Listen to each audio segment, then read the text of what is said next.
Alright guys, how you doing and welcome back, and it is time to check out this game called Oriental Empires. Now this is a civilization building turn-based 4x strategy game that is set in ancient China, and it covers quite a large span of time. It starts off in the early Bronze Age of around about 1500 BC and it goes all the way to the Imperial era of around about 1500 AD, so definitely covers a large span of China's history, and it is developed by two gentlemen who used to work at Creative Assembly on the Total War series, and you'll definitely see elements of Total War in this game as we played through, which is pretty damn cool. And it's published by Iceberg Interactive, and a big thanks to them for sending over a code for me to check out and give you guys a first look on. And in terms of the access to it at the moment, it is still in closed beta, but I believe it is scheduled to be released in Q3 of this year, so not too long to wait. In terms of the development cycle, hopefully it's pretty close to completion now. We've moved on from alpha, it is in beta now, so yeah, it should be now quite close to being completed. And the ultimate goal of the game is to become the one ruler of ancient China and to be recognized as the Son of Heaven. So hopefully we will begin that journey today as we start our single player story. So players can play as one of 16 different factions, both in single player like I'm doing now of course, and in multiplayer, which will be available when the game is released, I believe. And in terms of how many players can play simultaneously in multiplayer, I'm not too sure. If it's two, great. If it's more than two, fantastic. And if that is the case, you never know, I may do a Let's Play series with some other YouTubers down the line, so watch this space.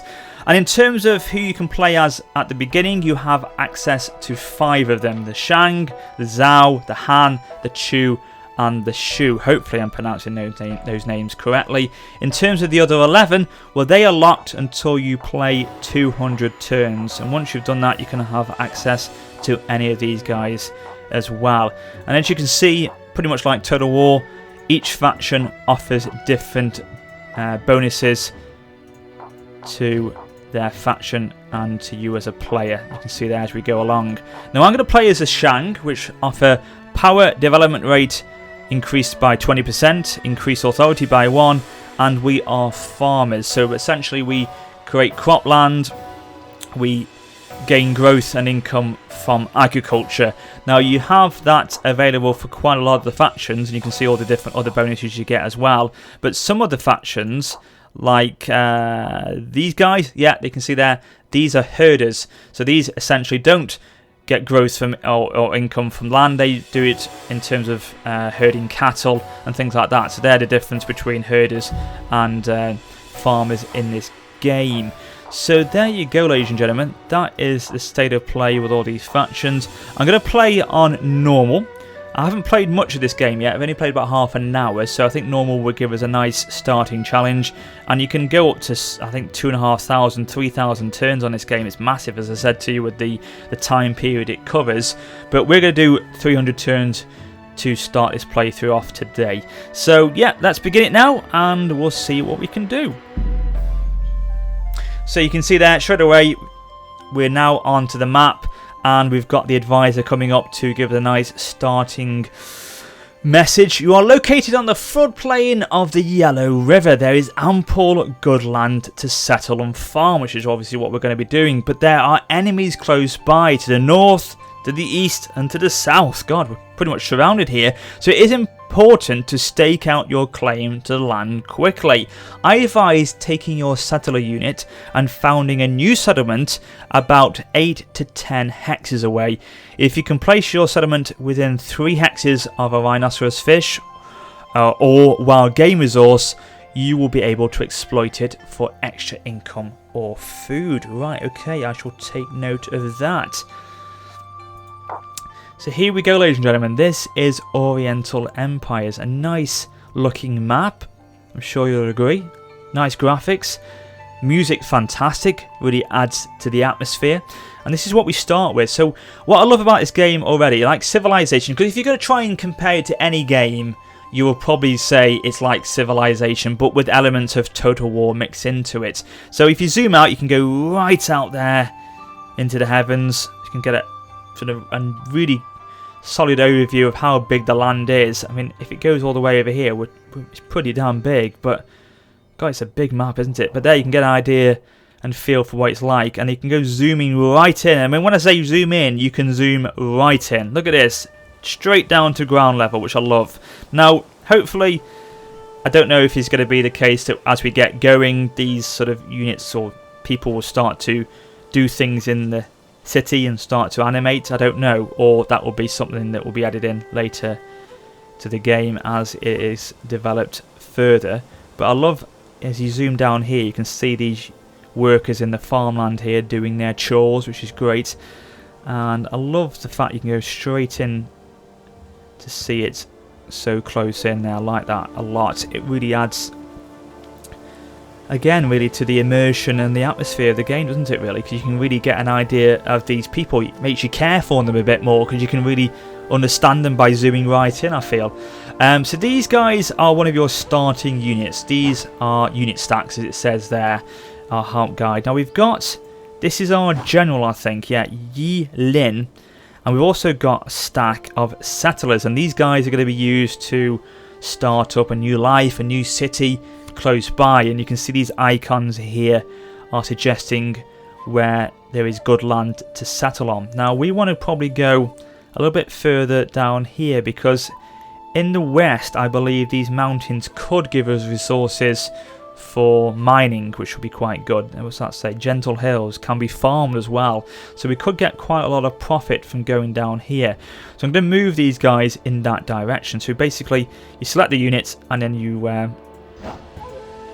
right click on them, and you can see there the arrows indicate how many turns it's going to take to get there. So 1 turn, 2 turns, and then they'll be there. So we'll try and settle in this area here and see what we can establish in that direction. Now we've got this is one of our army units here. These guys are these are bodyguards. This is actual general unit here, and we've also got a general unit over here as well, I think. Yeah, this unit as well is this a bodyguard as well? It is. So we've got 2 bodyguards, 2 generals. So I'm going to bring him over this way to then sort of, in fact I'm going to get him to go straight across to meet up with this army over here. Combined together, we'll recruit some more, and then we'll explore down here and see what we can find. And we may come across some enemies. The advisor did say that we could find enemies in the north, east and south, so we could potentially do that quite soon. Now I'm going to play this for about half an hour, so it gives you a nice feel, nice flavour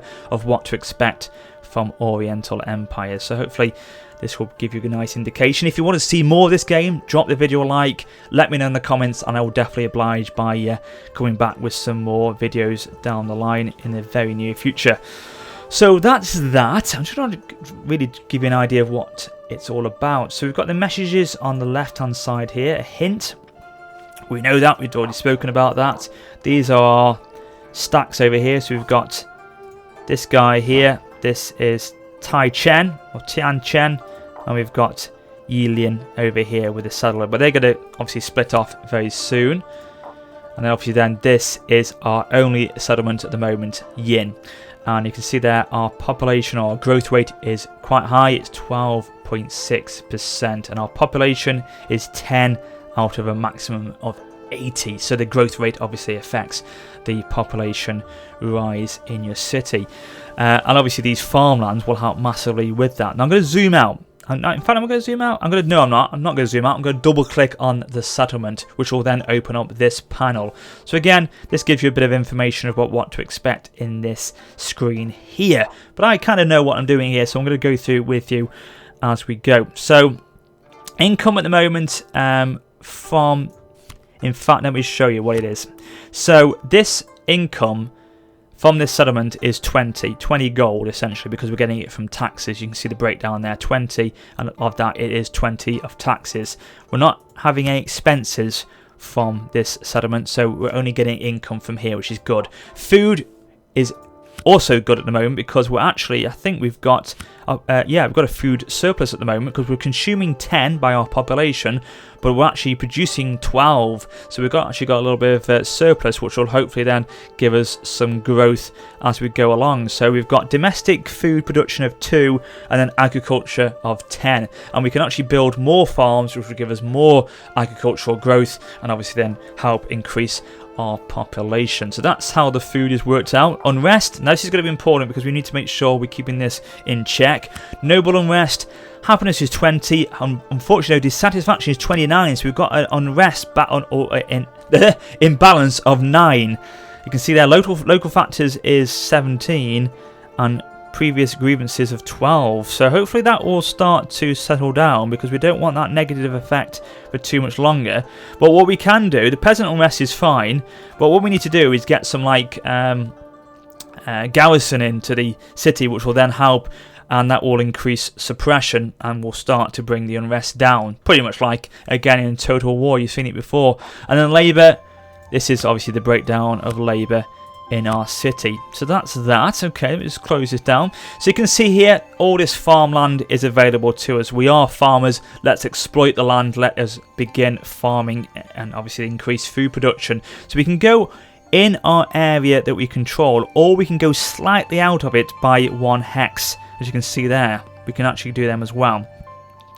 But what we're going to do is actually keep it local for the moment. So we've got these already as farmland. We're going to go for that one. Also then, you can see that it's converting it to farmland. It's then using up some of our population to do that workforce. Now you can see here breakdown. If I just kick it off again, you can see population at the moment is all of them is farming at the moment. 10 of them are farming. But if we click on that farmland, you can see there 8 of them are now farming, and then 2 of them are actually converting or building this farmland. So that's taking up 2 of the population that we've got. Now we can actually go for some more, so we'll probably go for another one there. So you can see now it's still the case in terms of how many are being used, but what's happening here is now, I think this is an indication of how many turns it will take to convert this to farmland. So it's 4 turns for that one, and then 6 turns time it will convert that one. So we'll do 3 for the moment, and obviously that will help massively with our population growth there. So you can see the breakdown: 2 for farm, so 2 for building, 8 for farming. So looking up here, this is where we go and actually build or construct buildings for our city. So at the moment we've only got the main city itself, the town essentially is built. That's the only thing we've got currently. But what we can build is a palace, which will then, let me just click on that for a second. So a town in the smallest level. So you can see the benefits it gives from building this, which obviously we've already got anyway. So add 1 civilian to civilian recruitment pool, city claims territory within 3 hexes, allows farming up to 4 hexes from the city, which we've seen, and maximum settlement population of 80. So as we increase this city size, obviously the population will increase as well. The maximum allowed population will increase as well. So over here, this is what we can build at the moment. As we go, we'll get more options to build, because you can imagine we're starting out at the very basics here. We've got very basic infantry, or very basic, I should say, army, very basic buildings, very basic technology. Everything is at the ground minimum at the moment. So as we research, as we expand, more buildings, better units will become available, and obviously research will become better as well. So you'll see that as we go along. So palace here, we could construct that. It's going to cost us 1,000 gold. We've only got 1,600 at the moment. We get 170 plus per turn, but it takes us 1,000 gold. It takes 3 turns to build, and it needs 100 gold per turn to maintain essentially. That is actually that. Just thinking, is that that's how much it's giving to us. I'm sure it is. I was thinking, is that the same as maintaining? But I don't think it is. That's definitely what it gives us in terms of income. So going back 2 seconds, so yeah, it would cost us 100 gold per turn to maintain. Because I was thinking, the reason why I thought that was the same was because the icon looks the same, but I think it actually is. That's what it's given us in terms of income, so that's fine. We're not going to build that. I'm going to go for something that's going to help with our finances. This could be good for later on down the line. It's a bowyer. It takes us 2 turns. Sorry, it's 400 gold to build. but it gives us 1 militia unit to recruit. Add 1, sorry, to militia recruitment pool, I should say. Recruitment unit of militia light archers, and 1 building needed to recruit trained archers. Right, okay, so that's what that would give to us. The palace would give us quite a lot of bonuses to certain things there. You can see noble recruitment pool, militia, palace recruitment pool, cultural victory points. But what we're going to go for is this one, a bazaar, which will give us the ability to trade value, or multiply the trade value of 2, which is obviously good because it will give us more income. Enables overland trade within 12 hexes, so we can actually trade with our internal cities, which is good. So once we establish another city over here, we can internally trade between the two, which is excellent, and give us income from that. And produces items for trade as well. So short term, that would be a good thing to go for. Increases income and it helps with trade. It's a no-brainer, really, is it? Okay, it's going to cost us 500 gold, 2 turns to build, but you know, I think the effects here, the cost of it will be outweighed by the bonuses it will give to us. So we're going to build that. Granary, I'm not going to go for that yet. We need to restore food for the moment. Maybe down the line, maybe when winter comes, because there is seasons with this game, so maybe when winter comes we may need to store food for populations. I don't know, but not for the moment. We'll leave it as it is. So that's that. Sorry I'm going through a lot of this, guys. I want to give you an overview of what to expect from the game, so this is why I'm going into quite a lot of detail with this. So recruitment, this is where you can recruit various types of units, and obviously as we build more and we research more, we'll get more units available to choose from. So nobles is like, you know, pretty, I should say at the moment, our best kind of unit that we can recruit, noble axemen. We've got some militia, some standard militia infantry which we can go for. I'm going to recruit these guys for the moment. They're obviously not as expensive to maintain as the noble axemen are, so we're going to recruit them. In fact, we need to set our location, because you can see here we can actually make them our garrison. Actually, I'm going to make them our garrison, because then we can, hopefully with them being the garrison, it will help with public order unrest. So that's good. We'll put them as our location, and then we're going to go for another unit. So this is good, so you can actually set which way they come out the city. We're going to put them at the east gate, so then they can link up with the noblemen and the bodyguards down below, and then they can march on south together. So we'll put them at the east gate. And then civilians, we're going to get another unit of settlers, I should say, so we can try and establish another city in the north over here. So we're going to have to wait a few turns before we can get them. Actually, apologise. What this means is we can't get another unit of these until 16 turns time, and we can't get another unit of them until 8 turns time, because of obviously our population plays into that, you see. So there we go, ladies and gentlemen. That is that. In terms of this, so population growth details, we've been through all this, haven't we? We can see all that. So the unrest has actually gone down a little bit because our military strength has brought the suppression up. So hopefully, as time goes on, that unrest will start to disappear. Our taxes have gone down, probably because we're getting more units into the armies, maybe. So actually, that means that they can't contribute to the taxes, maybe, because obviously the units eat up into our population essentially, so that's why that's the case.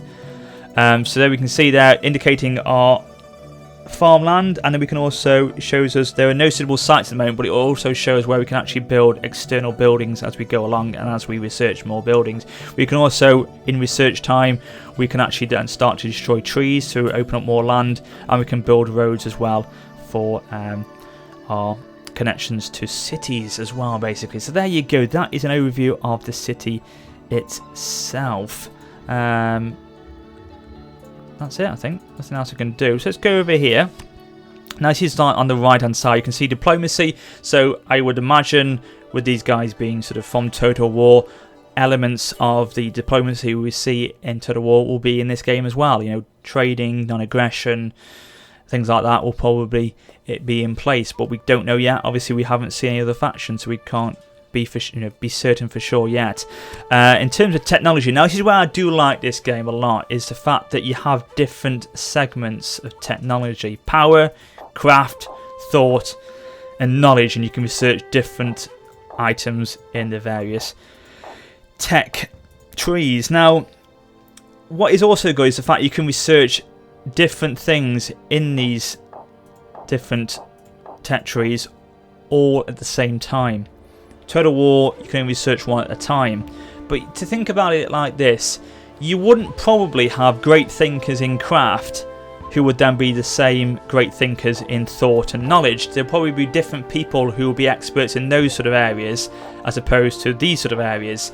So why not have them research things at the same time? It sort of makes sense to me. So I like that about this game. And also, certain technology can only be unlocked once you've researched other technology in other areas. So for example, if you want to unlock these here, I think you need to research that one, military drill, but you also need to research horse domestication. But horse domestication is in knowledge, so you have to research that one first before you can get access to these. So they all sort of interlink together, which again is really nice to see. It makes planning of your technology a little bit more in depth. I like it a lot. So let's go through them now. Let's see what we're going to choose.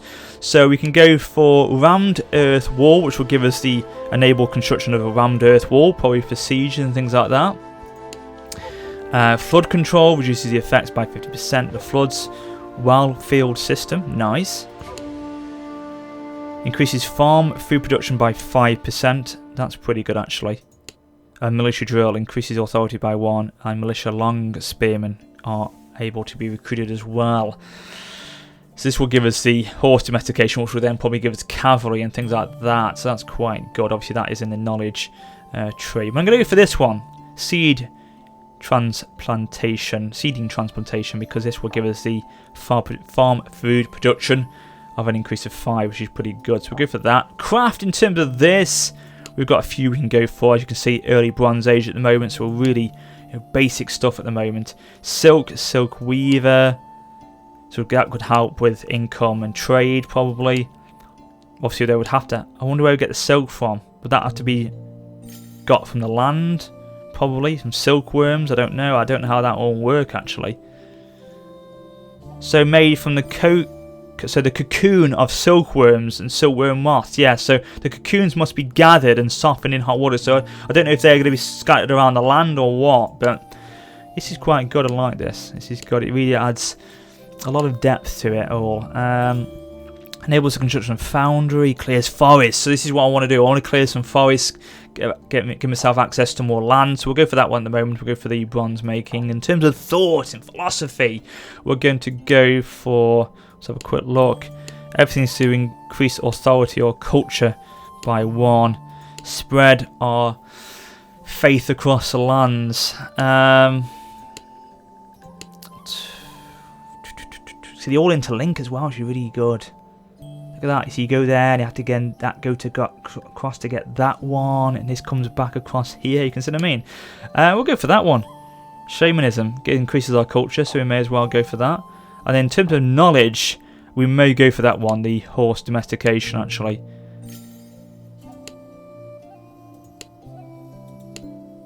So that will give us horse riding.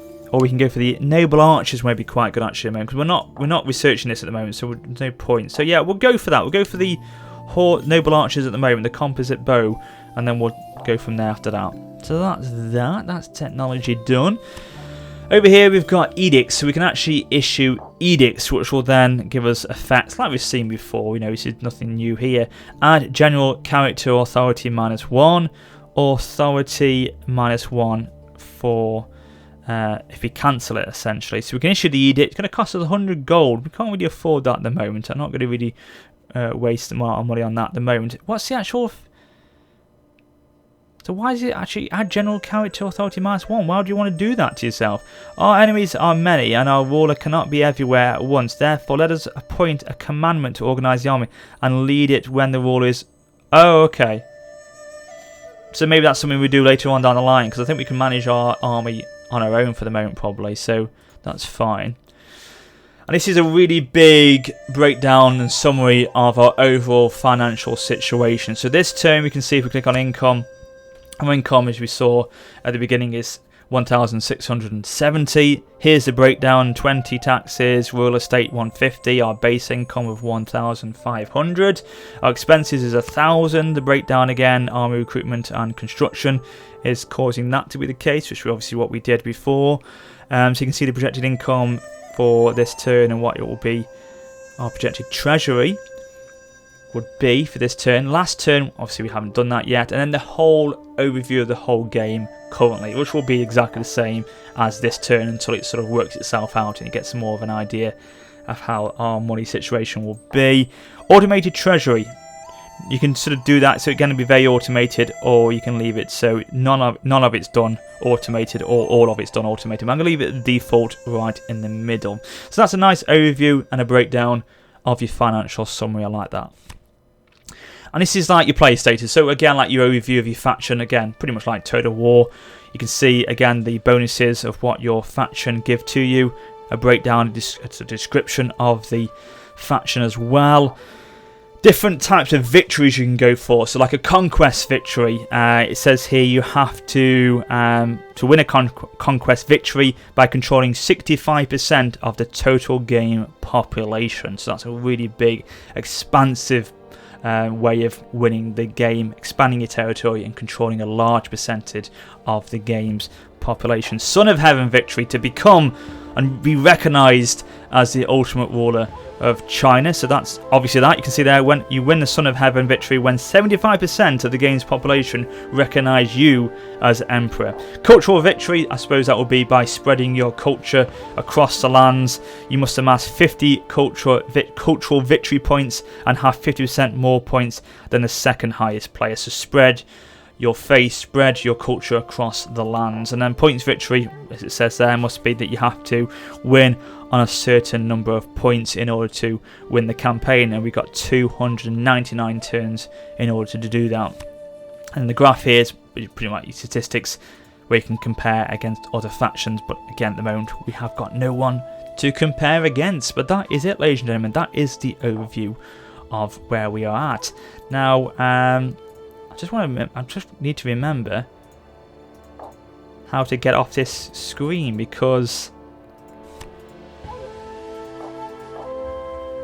I can't remember how to get off it actually. Oh, so what we have to do is return to the map here. There we go. The big green tick button. I missed it in the corner there. So there we go. Nice overview for you. You get an idea. But let's play the game a little bit now so you can get more of a feel for it. So we've got our units going across there. Our military. We've got our settlers going down over here towards... I thought we were going to move them over here.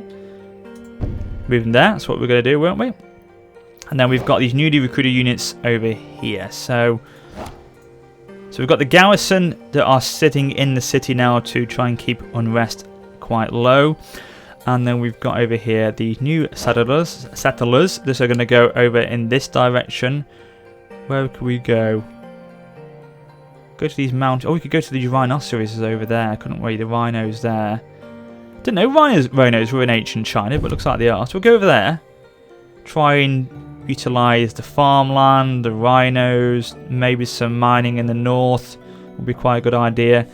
And then the army, these bastards are going to go link up down here with the generals. So that is all we can do this turn, so we're going to end it there. Stack without orders. Who the hell's got no orders? I think it could be our garrison, which is fine.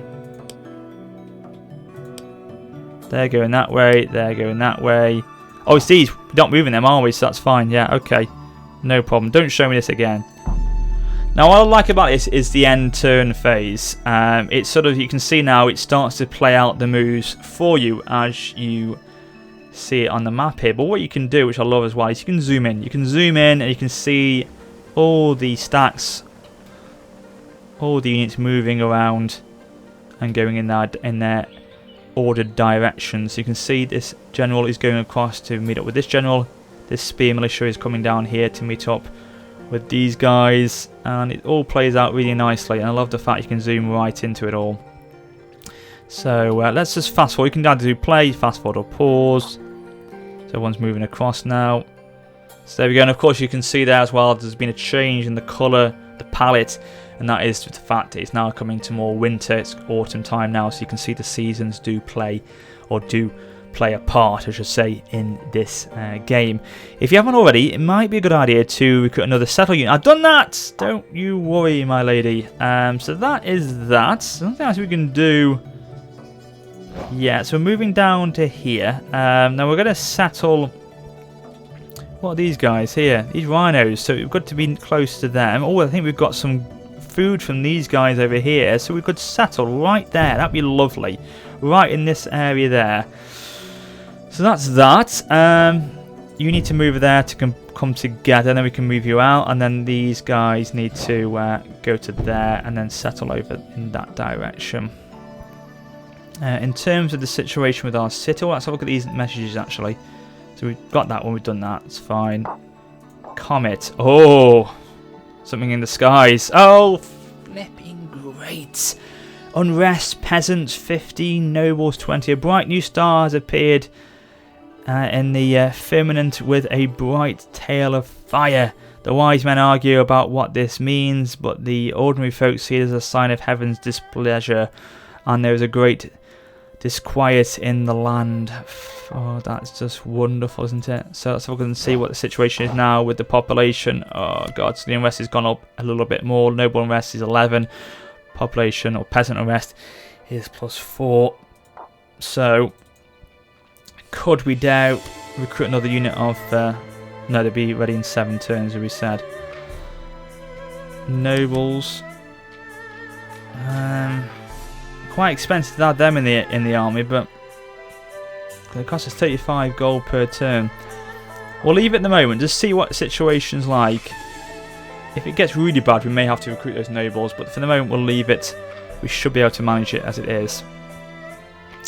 And obviously we're researching, we're doing everything we can. Something else we can really do again this turn, so we'll just end it there.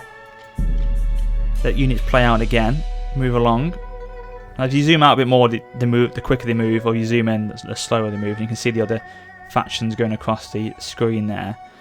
Right, so this is our unit stack all clumped up together. So we're going to move south. See what we can find in these southern lands. And we're going to then...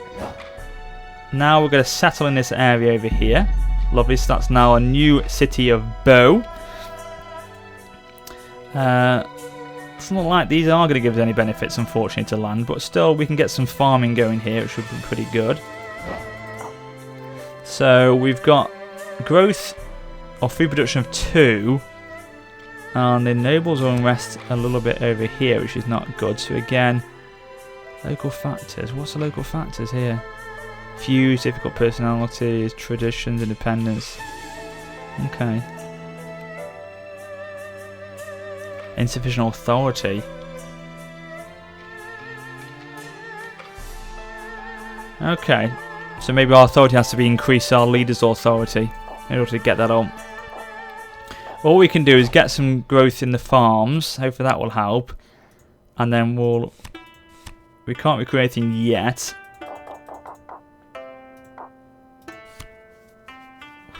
So this settlement upgrade will give us these, because this is obviously a town, this will give us... Okay, nothing else, we can't do that at all yet, we have to get to at least level 40. But we'll leave that for the moment, see how that goes. Keep an eye on it. So the farm, I believe, has been completed over here at Yin. Lovely, so we've got more farms now, more food production. Excellent, so we're now going to start building over here. So you can see there now the food has gone up. So population is consuming 8 and we're producing 8. So actually, yeah, we need to get that a bit higher again. But the thing is, I think the seasons have an effect on this. So obviously, spring, summer will give us more food production. So this is why we have to be careful of how much we're consuming in the winter periods, and obviously try and get probably a granary going, which will then allow us to store some of that for when we are consuming it in the winter. Right, okay. we're close to building that bazaar as well, which will help with us trading, which will help again in terms of our income and things like that, so that's good. That's one turn away from that, and then we're going to move out here. We're also going to get this going soon. I'm not going to build that settlement yet. So I'm going to wait for a couple more turns to see how the situation is with the authority, and then we'll go from there.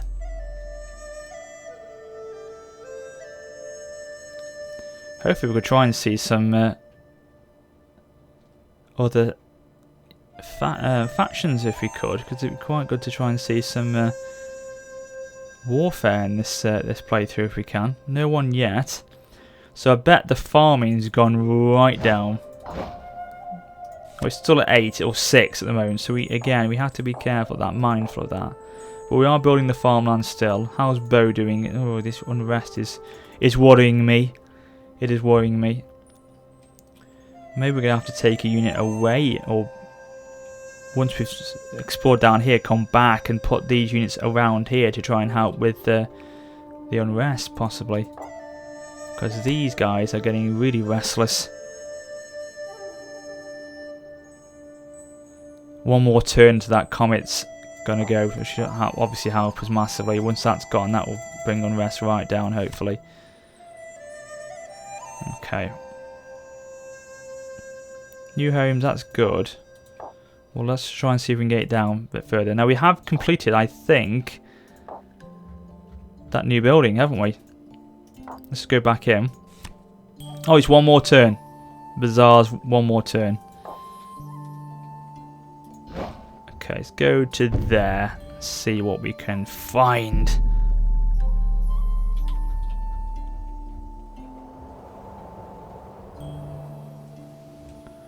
Right, so we've opened up a bit more of the undiscovered land, but still no one to fight at the moment, which is a bloody shame. I want to show you off that. I want to show that part of the game off to you, which is a nice part of the nice element of Oriental Empires, but nothing we can do yet. Anyway, right, so the bazaar has been constructed, so that's going to help hopefully with income. Income's going back up a little bit. Farms at Bo, farms at Yin. Now let's have a look at the situation with our... So food production's gone right back up. That's excellent. That's really good. So we're now getting a nice food surplus again. This comet, is it going to... This will affect will finish this turn. Thank God for that. Bloody comet. Right, let's see now if we can... Let's go through the buildings here. So you can see now, look at that. We're trading now, we're trading with this city over here. Oh, that's good. That is good. And we're starting to get a bit more food production here as well. So we can just, risk out a little bit more. Go for another farmland over here. I think we'll go for that one. We only can do that one at the moment because we haven't got any more population to do it. And... yeah, that's looking good, I'm going to go for another... I'm going to go for military building, actually, to just try and see if that will help with the unrest at Bo. If we go for fences, that would be quite good. That would give us a nice protection. I'm going to... Oh, no, not yet. 750 gold, no thanks. Maybe down the line, but not yet. Okay, so that's that. So we're building the farm.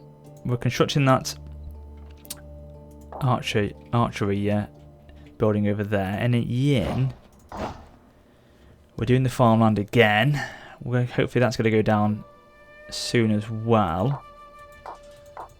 That's all we really can do. I want to see if that Bazaar is actually something we can see visible on the actual campaign map. I'm sure it will be somewhere, and yeah, it is going to be something that will be visible as you expand the city and things like that. It would be quite good to see that, because all the farmlands are being expanded, which is really nice as well.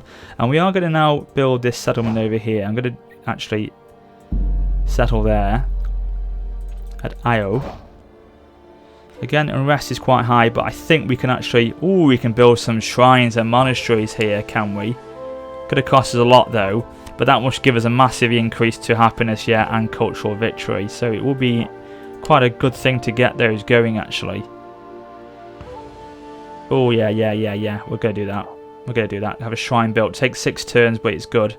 And we're getting a benefit now from these rhinos, aren't we, I think? Pavilion, a pleasant place for the hills. That's good as well. So increase happiness again, but noble happiness. This is where you can bring them down then. Get the unrest taken away by doing these sort of things. That's good to see. There is ways to improving things. Excellent. So can we actually get any farmland going? We can. We'll get it there and we'll get it there. So we can do those at the moment. So what will the rhinos give us? Anything? Are the rhinos gone? Looks like the rhinos have gone. It's a shame because I thought we were going to get a benefit from them, but never mind. Not to worry. I want to see if we can try and mine some things in the hills as well eventually. That would be quite good as well. Right, one more turn over here, guys. Let's see if we can find something on our travels. Yeah, a nice game. You can really get your teeth stuck into this, I'm sure, as time goes on. Well, I like the weather effect now.